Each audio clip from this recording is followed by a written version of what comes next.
best email. Oh, we're back. It's emails. My favorite. It's email. Get your emails going. Write them on in. Oh my god, what a fucking dope theme song. It's like America's Funniest People theme. Write your fucking emails and send them to the show. I remember when Bob Saget sang that. Dave Coulier was People. Oh, okay.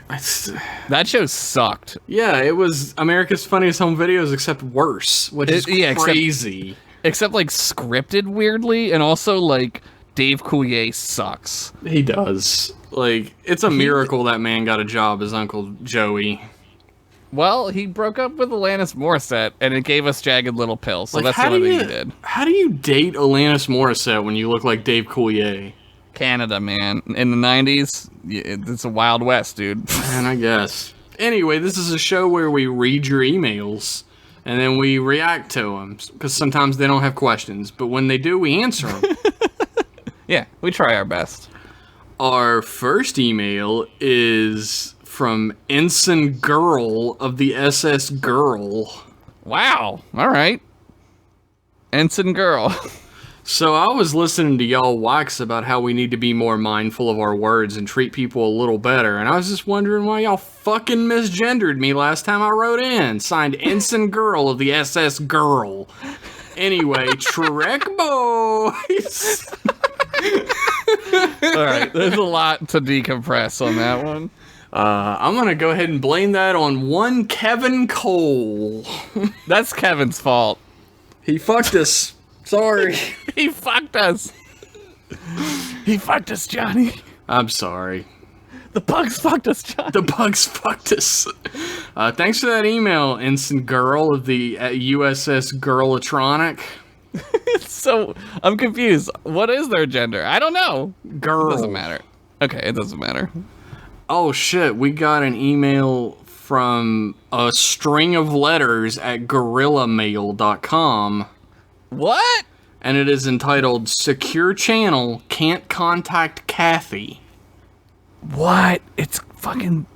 It's Hotine. Hotine. I couldn't remember his name because it's been a couple of weeks. Inside of it says, I'm scared. I want to go home. Kathy needs you, Hotine. Tell Kathy I love her. Oh my god. Oh my god. Where's he at? What is he doing? R.I.P. Hotine. Should we go find him? I don't know. I don't know. We don't get paid enough for that. We don't get paid. Yeah, exactly. Our next email These are going quick tonight. is from Phantom Thief Goofus. The Goofus. He says, Trek boys, I'm going straight. Okay. Straight to the top, baby! Oh, that was a turnaround. I'm about to steal Space Saturn's rings. Wait, Space Saturn is Saturn. Apparently, Space Saturn is legally distinct from Saturn, he says. Oh, okay. Okay. Saturn's copywritten or something. Enclosed is my super cool calling card. I don't have the money to commission Jeff, but who needs quality when you got Space MS Paint in your own two hands? Damn. I mean, okay. Budget. We're on a budget. In the meantime, I have a peyote. Fuck. I'm ready. Peyote 1. The M-Class universe. We already do that. Pitch it. Things are pretty slow around Satellite M, so our boys get super high and then wake up in a Dave & Buster's, and they don't know how they got there or where they parked their spaceship. That's just regular life for me. The episode is called Dude, Where's My Spaceship? And it guest stars Tim Roth with a cameo from Willem Dafoe. Tim Roth and Willem Dafoe? Damn, we cannot afford that. Yeah, those guys are bored and looking to give us some charity. B-plot, Jeff and Josh run into a movie theater to evade the cops and riff on the film before being thrown out of the theater like in The Fresh Prince. Like when Jazz gets thrown out of the house. Ugh! I don't remember that one. It happens in every epised that Jazz appears Jazz in. Jazz is always like, oh, he's like the Roy from The Simpsons. Yeah, hey, Roy. What's up, Mr. S? It's Jazz, right? Regarding what you said about irony in the last episode, Arena, I actually have a theory. Okay. I believe that I don't remember what we said, but I'm going to pretend like we do. I totally remember. God, one of us does. Wink. Wink. You know I remember. Yeah. I believe that at the deepest depths of the lake of irony is a clam. And when we pry open this clam, there is a pearl of genuinity? Genuinity? Ingenuity? Genuineness. Genuineness. Got it. As much as we goof about things being ironic, at the end of the day, we still like it. I've been personally trying to become more genuine about this kind of thing in an effort to not be so jaded as we all stare into the void. It sounds like it's working. I do this by playing those Papa Louie Flash games. They're pretty fun, even if they aren't great. What is that?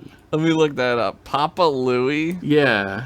Flash game. Okay. Papa Louie, Philippine Studios, Papa Louie. All right. Sorry about the weird left turn at the end of the email. I'll catch you on the flip track, boys. Signed, Phantom FTG Thief Goofus, Captain and CEO of Cool Crimes Inc. with a little ghost emoji. Thanks, Phantom Goofus. It's a platformer. Love that Goofus. The controls are the keyboard. All right. Josh is just gonna play Papa Louie while we go through these emails. I'm playing Papa Louie. You can run the episode, right, Jeff? Sure. Like you always do. Our next email is from Henry Torbert. Who says, Dear Ensign Pennington and Ensign Henderson. Hey, what's up? Hello. What's up? What's going on? He can't answer us. Oh, yeah. Next week. He can next week, though. I recently watched an old Deep Space Nine holo recording titled In the Pale Moonlight. Something which I was looking forward to is both you and Admiral Cole. He's an ensign. Fuck is dude? Fleet Admiral Cole, President Kevin Cole. He's an ensign like the rest of us. Space Emperor Cole insisted it was the best recording of them all. I disagree. Okay, let's hear it. Here we go. I simply fail to see how this one is better than recordings like Duet, The Drumhead, The Measure of a Man, or even I, Borg. I understand that Captain Sisko's actions are important for the outcome of the Dominion War and to the development of his character, but I simply think that the best recordings reflect the world as it was in the past, say, late 20th and 21st centuries. I simply want to know what your reasoning is for calling this the best recording. Respectfully yours, Senior Chief Petty Officer Henry Torbert, Chief Morale Officer aboard the USS John Philip Sousa. First of all, I don't know if we ever said it was the best Star Trek episode ever. Maybe we did. I definitely didn't. I mean, maybe I did. I don't know. I think it is one of them. I would put it in my top 10 easy, especially easy maybe even 10. top 5. I would say top 5 for me. I love it because it's like not perfect. I like that. I think that Star Trek can benefit from that. Like in Deep Space Nine, obviously, is sort of like as far as I'll go in terms of like Star Trek being not as utopian as it should be. Anything more is a disservice to Star Trek. But like, I love that it's a journey into hell. Like the guy is like walking into hell, and he knows it. It's amazing. I'm a big fan of the way the episode is delivered, the framing device of Sisko speaking directly at the camera. Yes, that's amazing. Like I love. And he's doing his log. That's fucking. Oh great. Yeah, like I love the framing device, but moreover, it's like Sisko is pushed to a very dark point by the Dominion War. He knows that without the Romulans, they don't have a prayer at defeating the Dominion. So he has to make this horrible decision that has he even says that it's cost him his soul, but at the end he asks himself, would I have done it over again? But he would have. Yeah. Because it was worth it. Man. Like he gave up his soul so that the Federation could prevail. Yeah, one man's soul is worth 1 billion lives. I mean, easily, right? Like yeah, and it's a hard episode for like I talk about the utopian side of Star Trek quite a lot, and how like Deep Space Nine plays haphazardly with that edge beyond what Star Trek means. It never crosses it, though. This is as close as it gets, I think. Yeah, this is pretty much. I would say he does, because I think. I mean, Star Trek. I mean, Starfleet gives him permission to do this, and they're all about it. So it kind of like absolves him of that morally. Like, he's not breaking the rules. They're telling him to go for it. Yeah, he's right? not breaking the rules, but he is like selling his soul to the devil. Yeah, he's not breaking like legal rules. Like, they're not gonna arrest him, but it's immoral as fuck. It has like themes that resonate out beyond Star Trek, I think. Yeah, about like for sure. What price are you willing to pay in order to protect peace? It's like the atomic bomb in Nagasaki and Hiroshima, right? Like, that's a super amoral thing. Yeah, it's not quite to that level, thankfully. That would be fucked to deal with in a Star Trek episode. But it absolutely is, because like, what's more immoral, like him doing that, or the Dominion starting a war that's killing billions of people? Like, it's killing billions of people. Like, well, it's for sure, but he doesn't like drop a bomb on like a bunch of civilians either. It's just a decision that's very amoral. But he is making a decision to get people killed, which is like every captain and commander in history of war has to do that, right?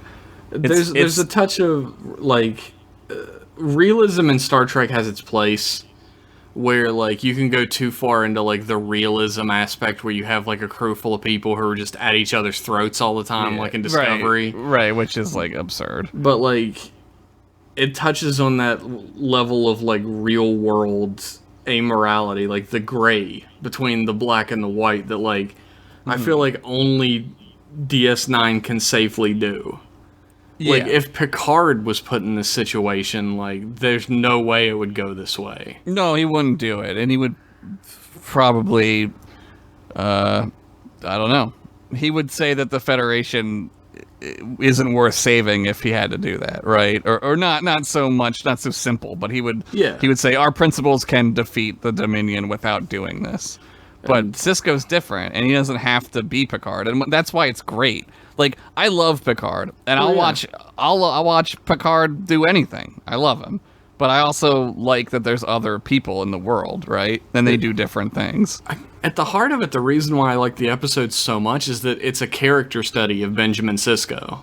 Yeah, like pushed to like the limits of his own morality. Yeah, Avery Brooks gets to freak out, which is great. I love that. He's really good at that. When he flips out at that guy who makes the forgery, and he's like threatening him, and throws him against the wall and shit. Garrick gets like horny. He's like, "Oh!" Like, Garrick's like, "Yes!" Like, he's like, "I know what this is." He's right? like, "Oh man, my penis works again." Yeah, he's like, "I haven't seen this in a while. This is great." Yeah, it's amazing. Garrick is incredible. Like, I love Garrick because of that episode. I love him. Because he's absolutely right. Like, there needs to be people when things go bad, when things go really bad, which in the Dominion War, things are going really bad. There needs to be people who are willing to, not only die for like what the greater good and the cause, but like maybe they need to do some pretty shitty things, I mean, there's definitely a debate to be had there, and that's what the episode does. Right. We definitely fall on different sides of that debate. Like, I think what was done was, like, unequivocally wrong. But regardless, it's what happened, and the outcome of it is, like, what happens from then on. And whether it was necessary or not, it's the decision Sisko made, and it gives you a window into why. And an understanding of his character that's much deeper than what you had before the episode. I think it's much more realistic, like, in a real world, like, scenario, that, like, this happens a lot, right?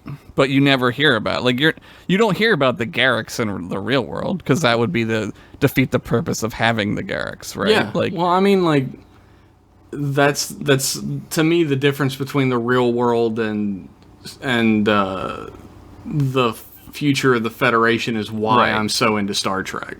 To begin with. No, I agree with that. I But yeah, you're right. It is very reflective of the Right. world in which we live. Yeah. It would be great to not have the Garriks, but I think what frames it well, too, in Star Trek is that the shit's hitting the fan. Like, the Federation's done, right? Like, they're projecting, like, we're done. We're not gonna make it out of this one. And it's, like, dire as fuck. And, like, when... It's like an animal in nature, right? Like, when you corner an animal, it starts doing crazy shit. And that's what Cisco is, and that he fucking is an animal. And He's it like makes- a lunatic. It really makes you wonder, like, if it would have been Picard, or if Cisco would have Right. decided against doing this, like, what would it have What cost? would have happened? Yeah. Like, Yeah, maybe would the the Federation Federation survives. have completely been obliterated if this decision knows? hadn't been made? Like, we don't know, because, and that's what he says, even, like, who knows what the outcome would have been if I hadn't have done it. I mean, ironically, or whatever, I mean, this is, like, really, like, probably not a good thing, but it helps it definitely helps the Romulans in the long run, too, because it forces the Romulans to, like, get over their shit, right? Like, Romulans true. have to, like, stop being such assholes Yeah, and join the rest their of... isolationism has to end. It has to stop. It's like out of control, right? Like it's gotten to the point where nothing's happening, and they need to come out and join the rest of the galaxy, and that kind of brings them out. I mean, again, like them the way they did it is fucking horrible and illegal and probably punishable by all sorts of death, right? But I don't know. It's a super big secret. It's like one of those secrets that no one ever is going to find out about, hopefully, right? It's the decisions that you don't know how you would make Yeah. when you're watching, and that's what makes Cisco a captain, Right. and you some asshole sitting on a couch. Right. You don't have to... Like, when I watch it, I'm like, I'm glad I don't have to ever make that decision. for right? sure. But there are people who, like, want to make that decision in their life. Like, that's what they like. I don't know. Not me. I don't ever, like, seek out, like, leadership roles. Like, I don't like to be commanding of people, so I don't feel that way, but... I don't either. I end up in them more than I'd like. Yeah, It I just do, happens too, to in me. some weird ways. Like, Crazy people like to talk to me, too, so I don't... That's what I'm doing here. He finishes it out by saying, note to self, confusion in ranks in last communication, possibly caused by temporal disturbance. Must What? address with chief science officer. I wonder if he's from the future, because he called us, me a captain and you a commander last time, and he called... Why am I the commander? I don't know. Talk to him. Like, maybe if I'm like a Spock, my ego will settle for that, I guess. My fragile ego. Gotta be a Spock. Just make me important. You're important to me, Josh. That's all I care about. Thanks for the email, Henry. Hopefully you've changed your dumb opinion to ours, which is the correct opinion. Damn. I'm kidding. mean, All those he's right. episodes are amazing, by the way. Like, I don't think Yeah, I would no, put yeah. Borg on the same list as these episodes, but it's all up to opinion. Yeah, it's tough. Like, comparing Deep Space Nine to Next Generation is tough. Like, it's difficult to do that. It's So. apples and oranges. Yeah, they're both delicious fruits, except oranges are better. I might agree with that. I don't know. I don't really like know. apples, though. I know you don't like apples. Apples are like boring American fruit. Fuck them. Our next email is it's entitled Email from Ensign Tyler, who has a surfer voice. Wow, cool. Thanks for telling me, bro. Sup, bros? So, are you guys like those guys on that satellite just floating around or whatever? He's more like a Valley Girl. Cause, let me try that different. No, I like Valley Girls more than servers. So. It's like, cause, I'm Ensign Tyler or whatever. There you go, yeah, I'm on yeah. some dumb ship with all these old dudes on it, and I'm How did you get totally into bored and stuff. How'd you get into Starfleet, Tyler? I like how his name's Tyler. It's perfect. Tyler does have an answer for you. Okay, good. My dad's like an admiral or something. Oh, He there made you me go. join Starfleet, cause if I didn't, he was gonna take my 3-necked Benzite guitar off me, And that That's thing awesome. is like one of a kind. So yeah, Wow. Where'd you I- get it? Can he answer that? I don't know. Ow, my cat's clawing me to death. Oh my god. Ouch. R.I.P. Jesus fuck, dude. Get I out of was- here. I was in Dad's office just looking through his shit. Through his crud.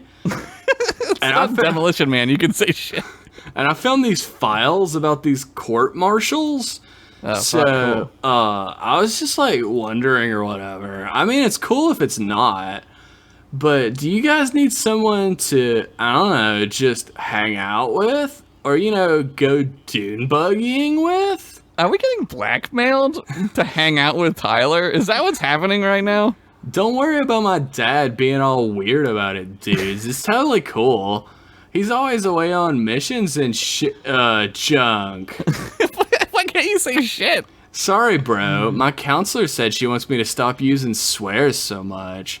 Because she calls it a negative vocabulary or whatever. I'm trying it, but words are like hard. Yeah, you're gonna be really, really good in Starfleet. You're gonna make it. The counselor's a total babe, though. Anyway, yeah, about my dad. He's never said. He's never home anyway, so I can just go in his office and write the transfer papers myself if I want to. It's no big deal. Can you just like delete the court martial records? Please do that for us. Can you just delete them and then like now I'm talking like you and then can you like just like maybe could come dune buggying on the dune buggy planet? I can bring you all my demos from me and my friend Doug's band. They totally rock. We're called Warp Core. Pretty sweet, right? Not bad. And it's spelled Korr. Oh, cool. Like yeah, all right. That's cool. I like that. Anyways, bro, I'll see you later. Don't leave me hanging. Let me get this show on the road, you feel me? Respectfully yours, Ensign Tyler of the USS. I'm not near a window, so I can't see the side of the ship. Sorry. See the name. He can't. He's gotta go like fucking. So how would you read it anyway? It's like big and backwards and shit. I like bet he's doing gonna the surf- surfer voice, actually. You think he's gonna surf over to us on the Soliton wave or whatever? The Oh, yeah. Fuck yeah. Do you think they ever Yeah. figured that out? I hope not. It's stupid. The Soliton wave, bro. Oh, hitting the curl. Thanks for that email, Ensign Tyler. Just delete our court-martial information, and Yeah. you can come and hang out whenever you want. We'd probably have some ice cream unless Drac is still down there. I don't know if he's still down there. We'll find out, I'm assuming, and then soon. I'm sure we'll find out before these emails are Yeah, over. before we're done here tonight, we're going to know. Our next email is from Big Joey, who says, consigning our mutual friend Scoops McGee. Oh my god. Hey, I heard Scoops McGee has been ratted out. This no. missive is sent on behalf of my boss, a reasonable man who wants to make sure that the identity of Scoops remains a secret. Okay. Unless you want a personal visit for Big Joey. It's very cold in space. Just saying. Cordially yours, Big Joey. Damn. So, okay. All right. It's important to point out, Scoops McGee accidentally sent his email from his real name this week. Oh, well, we wouldn't say. So, this email is Big Joey Beat 'em Up at aburneremail.com, which is hilarious. Big Joe. So is Scoops pretending to be Big Joey? What's going on here? I don't know. I want Big Joey to write in more so I can do that voice more. Big Joey sounds like a lot of fun. I oid Scoops McGee. Fucking Big Joey. Thank you for that message, Big Joey. We will not reveal the secret. Yeah, I wouldn't do that. I'm no snitch.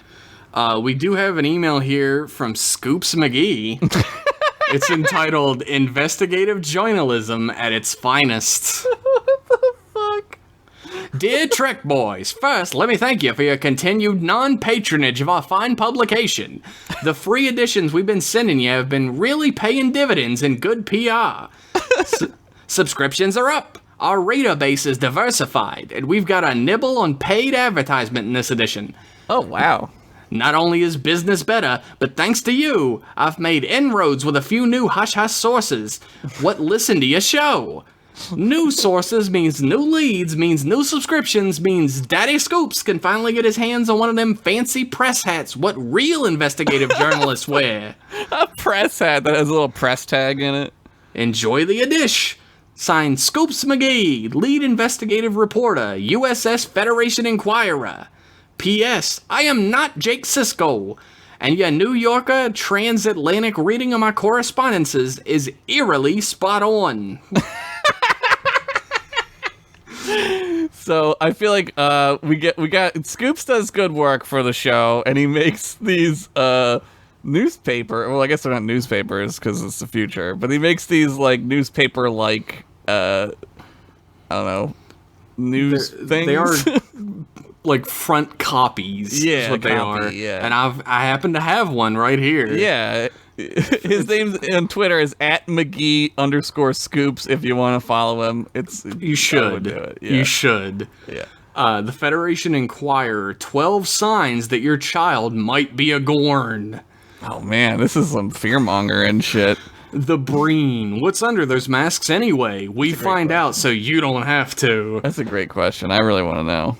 Top story of the day: replicators will not make cheesecake. Produces replicated particles shaped like cheesecake instead. Daystrom Institute predicts replicating actual cheesecake would cause warp core instability. Jesus. Attempting to replicate real cheesecake, court-martialable offense. Did we talk about cheesecake at one point or something? I don't know.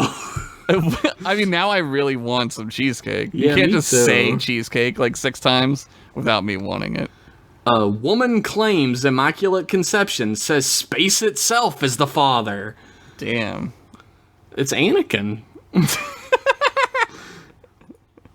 Here's, under the sapient interest column, Okay. we got call put out for interesting crew. Famous crew includes Tapon, Space Danger, Drac, and captained by the Honorable Burton Warbley Scotch. Oh god, Burton Warbley Scotch. I feel like if we talk about him, he's gonna show up soon. Oh my god, no, He's like Beetlejuice. please. As long as I don't say his name twice more. Yeah, don't say the words of his name again. Sources indicate crew setting out to prank Hoteen's Targ Pack. Well, Hoteen is a little predisposed at the moment. Yeah, he's like in like some kind of Romulan torture camp, probably. It's not going good. Hopefully. Anyway, reviews of the first Tamaranian run of Hamlet have come in. Shaka when the walls fell, says Terra Nova Tribune. Kadir beneath Mo Mote, says London Gazette. Wow. Henderson talking about his wiener catalog, says Federation Inquirer. So great? Yeah. All right, that one was a good review. Quadrant-wide sexual tension at an all-time low. Mr. Spock says, fascinating. This phenomenon appears to coincide with Gemini consummating our friendship. Further research is warranted. What the fuck? Oh, we've got an actual ad on this one. Oh, cool. Drag Garok's Pizza and Things. Okay. 2 dicks on every employee and 2 breadsticks with every order. At least they're, marketing it. An XL Feckler's anus, only 5 slips with copy of Inquirer. What is on a Feckler's anus? We actually had a Feckler's anus delivered to us once, remember? I don't remember. It must have knocked me unconscious with how delicious it was. We keep cloning you every time you die anyway, so it's fine. Shit. I'm fucking, what's that movie that I love? Prestige. I'm getting Prestige. I was thinking Venture Brothers. Yeah, Venture Brothers. Like, oh yeah, yep. If you like this ad, contact @McGee.scoops, @McGee_scoops to advertise in the Inquirer. Thank you for that free copy of that beautiful message. Fucking amazing. Oh, man. I'd pay for that. I don't know about you. I mean, I'm not going to because we're poor. Of course. Of course. We get paid in cheesecake. Oh, we can't replicate any shit. We get paid in cheesecake-like substance. If it tastes like cheesecake, I don't care what it is. It could be dog shit. I don't care. Our next email is from Des Rath. Oh, boy. Who has entitled the email Darmok, more like Darrock. Am I right? He's right. He's 100% right. Boys of the Trek. No funny jokes this time. I just wanted to take a moment to say how much I love Darmok. When I was in college, I decided over one spring break that I wanted to figure out if I liked Star Trek. So I very scientifically chose a handful of random episodes from TNG and TOS to watch. I would like to congratulate you for having the nerdiest and best spring break of all time. That's amazing. It's great. I don't remember the list, but I know Code of Honor was on it, and none of the others made a good impression either. I was about to write the franchise off, but then I figured, hey, what the hell else do I have to do on spring break? It's a good question. The next episode on my list just happened to be Darmok. Who made this list? Why is Code of Honor on there? This is a terrible list. I think he just randomly picked episodes. Well, you're simultaneously unlucky and super lucky. You picked the worst episode and the best episode. Darmok showed me what Star Trek could be and what an amazing tool for reflecting on our own world and experiences it was.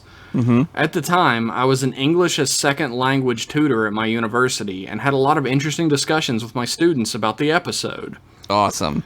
Since then, the episode has helped me break the ice with roommates during study abroad in Japan, new friends back home, and communication studies PhDs. What?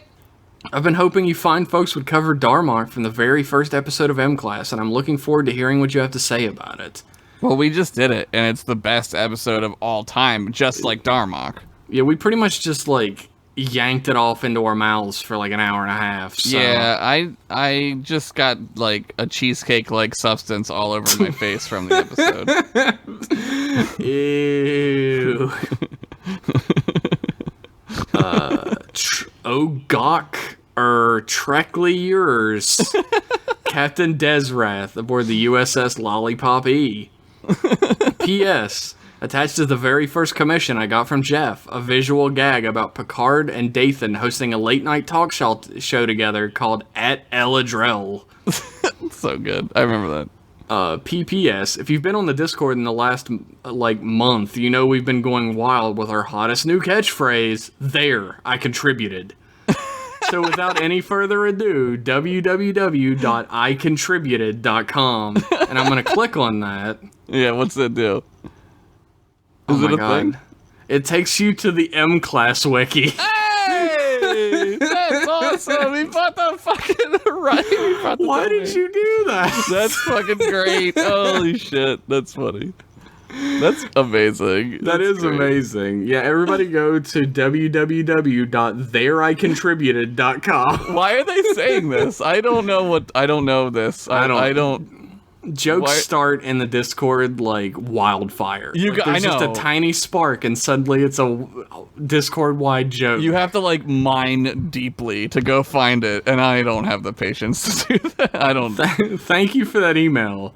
Thank you for letting us know how deeply Darmok has affected you, and also for spending real money to get thereicontributed.com. So good. It's so fucking good. It's a great time to remind everybody that there is an M-Class wiki that is very, very empty. If you'd like to get in on that, go check that out. Get in on it. Write down the stuff. Our next email is... wait a second. This is the same email from Henry Torbert. Wait, what? Why? Why did you trick me? What did he do? What happened? I don't know. Same email, though. He sent it twice. Thanks for the email, Henry. Go back 20 minutes to listen to our response again. Our last email of the night is from Rich Masters. I know. Who says, this.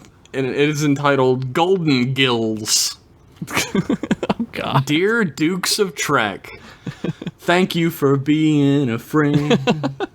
Travel past Warp 10 and back again. Oh, no, I'm a tuna man. When you return, you're a pal and a catfish too. And if you were mutated, You're doing a great job at this. the doc wouldn't have a clue. You wouldn't pass on Captain Janeway's catfish ass, and the crew would all confess this episode's not the best. Amazing. That's a great job, dude. That was amazing. Damn, Rich. That was fucking amazing. No, I'm talking to you, too. You did a good thank you. job. But we wouldn't pass on Captain Janeway's ass. B. Arthur would have made a good captain, am I right? Dude, she probably would have been. Dude, I would have paid so much money to see the Golden Girls as the crew of a starship. Oh, my God. Oh, man. Here we go with TNG Season 8, Episode 12. Riker enters 10 Forward and greets Data and Geordi. They offer him a seat at their table, but he refuses, choosing to sit on his own. Weird. Data asks Geordi why the commander refused to sit with them. He's normally eager to join his friends. And Geordi agrees, saying it's one of the reasons he considers Will one of the best COs he's worked under. Guinan chastises them both for gossiping, and then joins in. Damn you, Guinan. Telling them she's heard Riker is about to go on temporary assignment. Oh, fuck. They watch as Riker is called to the captain's ready room. Will sits down with the captain, who asks him if he's ready for his mission, temporarily taking command of the USS Antares, a newly built Defiant-class ship. Oh my God, I love this. His mission? To investigate suspected Nyberite Alliance attacks along the Klingon border. Oh, they're the guys who, like, are truckers. They're like space truckers. Or is it Niberite? I think it's Nyberite. They said it right, yeah. Worf's gonna go work for them when he leaves, but he never does. Yeah. He's gonna quit, but then Sisko talks him into staying. Yeah. Picard comments that his first officer seems put out by the posting, but Will says he's just confused. Why not send the Enterprise? Mm-hmm. This is where my stuff is. My house. This is my house. Why don't I just take my house? Let's fly the house over there. Picard tells Will the Enterprise E might be classified as a warship, but while it is under his command, it will always be a ship of peace and exploration. He admits he's not a good wartime captain. In fact, he thinks Riker is already a better leader in a lot of ways. He is respected of the crew, a good command style, and is a better tactical thinker. Riker asks for permission to disembark, and Picard tells him, good hunting. Damn. Title, Pride of the Fleet. Oh my God, I got a boner. Got a fleet boner. Warp 10 boner. Riker has taken Geordi, Beverly Crusher, and the new Enterprise E helmsman, Lieutenant Hawk. Oh, Hawk is here. Guess what happens to him? Yeah, I like this guy. Surely nothing bad will ever happen to him. He is a super famous actor who's in everything. Yeah. He takes him to the Antares with him to build up his bridge crew. Nice. The rest of the crew are made up of about 10 ensigns and junior grade lieutenants. Inexperienced, but a good crew. Mm-hmm. By the time they arrive in Nyberite space, the crew are a well-oiled machine, and Riker has built a great rapport. His captaincy style is more friendly than father. It's the sort of crew any Starfleet officer would be happy to be a part of. Nice. Investigating the attacks, it's clear they were caused by neither Klingon nor Nyberite ships. The fuck?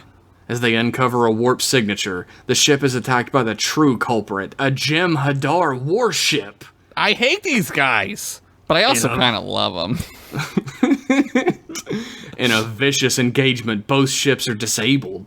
The Dominion has enough power left for one burst of impulse speed, hurtling towards the Antares in a suicide run. Fucking assholes. The two ships crash, but are wedged together like conjoined twins. This is awesome, by the way. Once emergency force fields are in place, a corridor is established between the two vessels.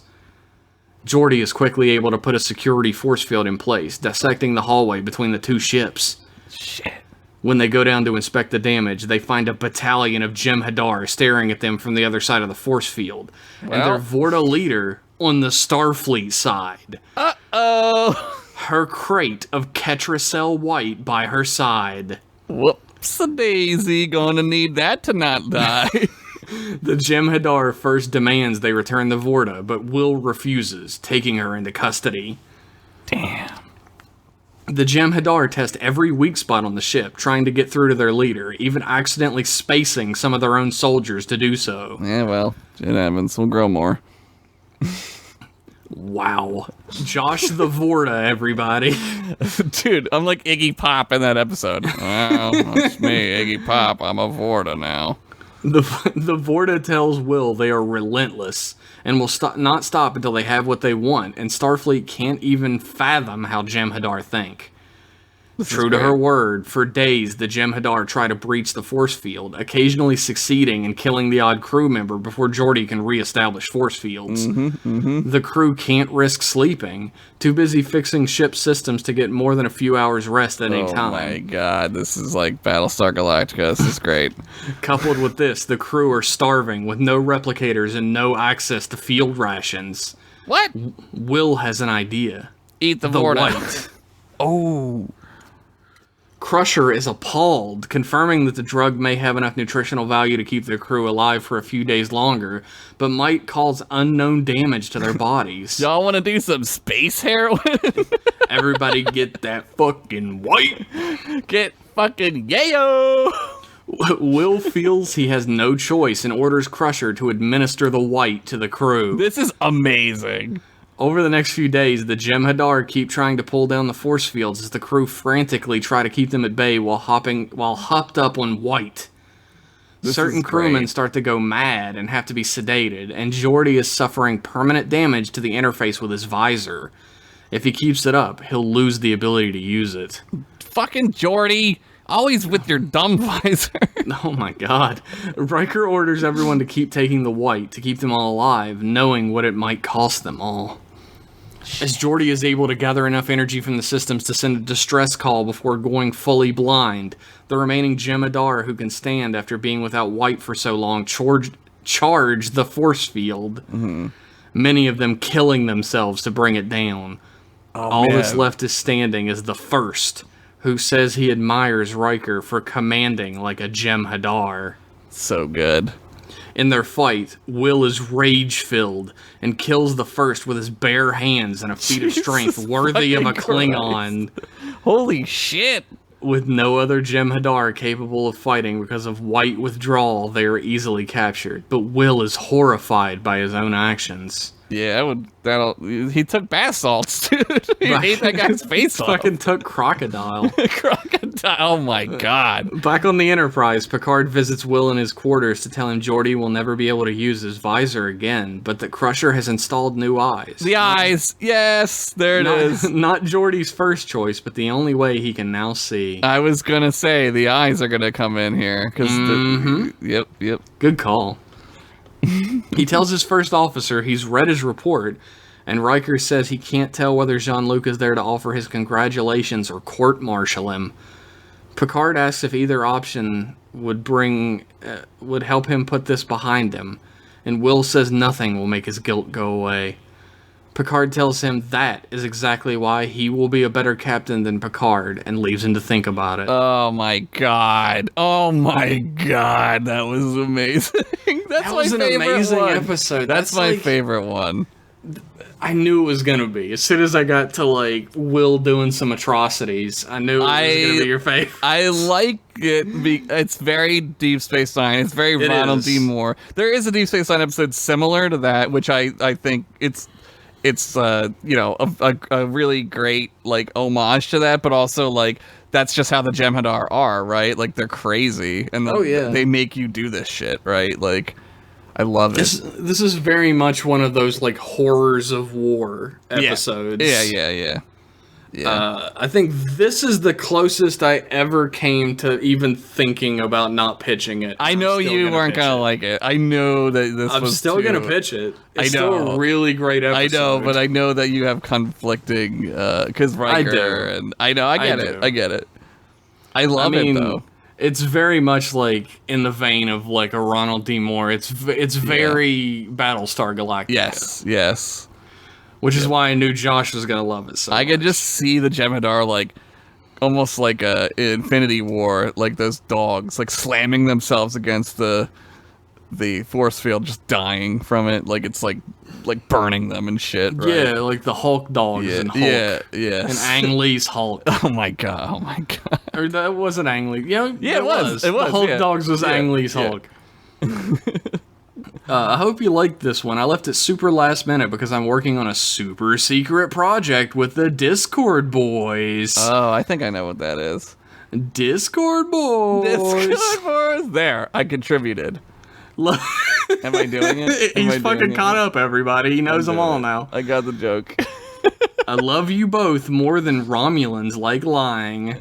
Wow. Rich, Chief Latinum counter on the Ferengi transport carrier Swags with a Z. Damn cool. Fuck yeah. Yeah, I'm gonna pitch this. This is a Horrors of War episode. Yeah. And I feel like it's one of those episodes that, like, should have a very long-lasting, deep-seated, like, depressing effect on Riker, but then the next episode, everything will be normal. Yeah, it's sort of like when Worf gets his spine removed, and then it's everything's fine. Or when O'Brien goes through 100 Yeah. years of horrible prison and murders a man, and then he's fine the next episode. Yeah, he's totally fine. They got a lot of good like psychotic drugs that help you get over this shit. For sure, they got the Antipsychotics. super amazing counseling in the future. Yeah, it's yep. I love it. I love it. Thank you for that email, Rich. That was a beautiful story. Damn, I want to see it. I want it to be god damn it. I want it to be like a thing. It's so good. This episode's going to be a little light. Yeah, well, we got a lot of spam from Russian bots. We got a lot of spam, people trying to give me access to their Dropboxes that I don't recognize any of the names of. If that was you, please resend with some sort of information attached to it. Literally anything would help. We got a few emails that were quite long. As always, we tend to only be able to read the shorter emails because I can't really read. I'm only faking it. He practices for hours before. I have it's crazy. the computer say the emails to me, and then I just memorize what they're saying. It's like a sitcom where they're like telling the lines to the guy because he's nervous. Oh yeah, That's what's going exactly. on. It just tells me the lines for all of the emails. I memorize them before the show, and if your email's super long, I can't memorize it. It's a whole thing. It's a real thing that we didn't just make up. Yeah. I don't like reading long emails. I'm sorry. No, reading long emails on the show. Yeah, we try to avoid it just because it's. I mean, obviously, it's not. I didn't give anybody a heads up that we were recording tonight. Oh, that's right. But we still got a pretty good amount of emails. Last time we had like 47 emails. So.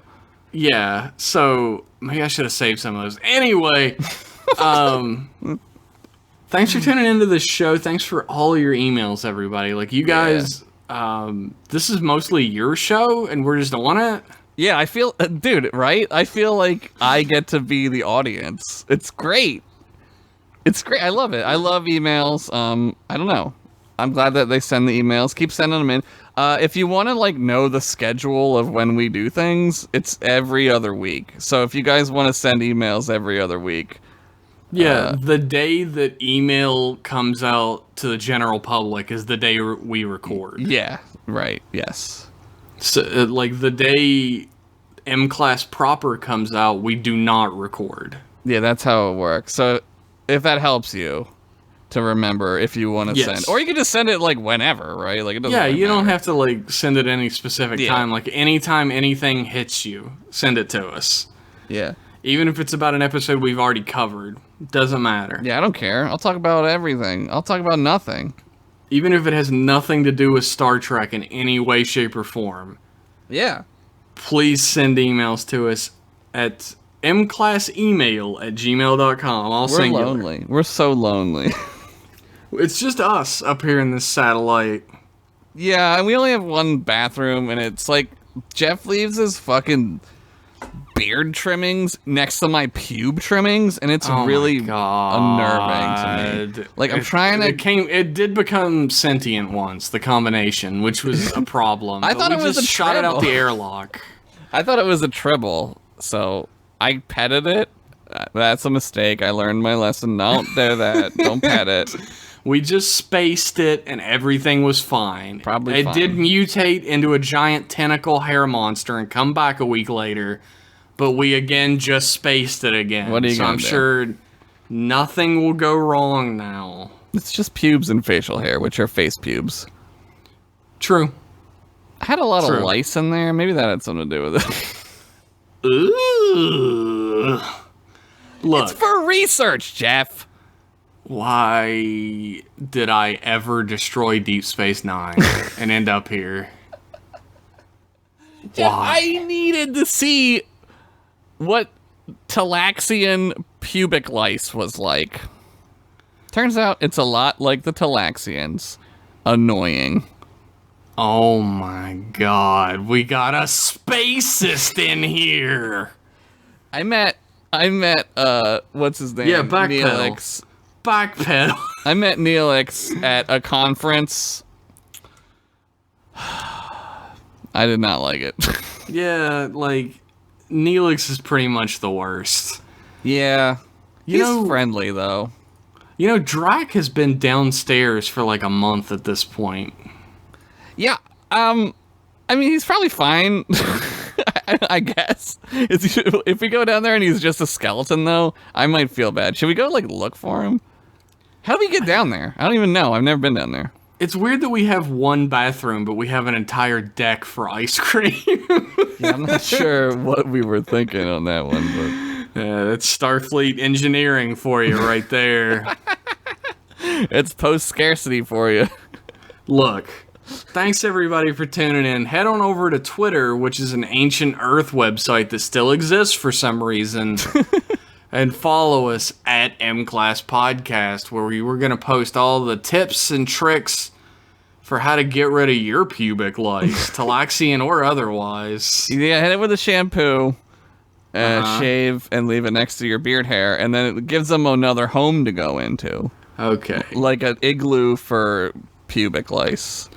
As security officer, I would like to point out that you should keep phasers charged and at the ready during this experiment, just in case. Yeah. They get out of control. Hit them with a phaser. If your roommate won't stop masturbating on the couch in front of you, hit him with the phaser. Look, I don't know who you're talking about. I can't see what's going on with my hollow goggles on anyway, so it's like I'm alone. Yeah, it's like you're alone. Let me be. Let me be tough. Anyway, thanks for tuning in, everybody. We'll be back in a week with more M-Class. Bye. Bye.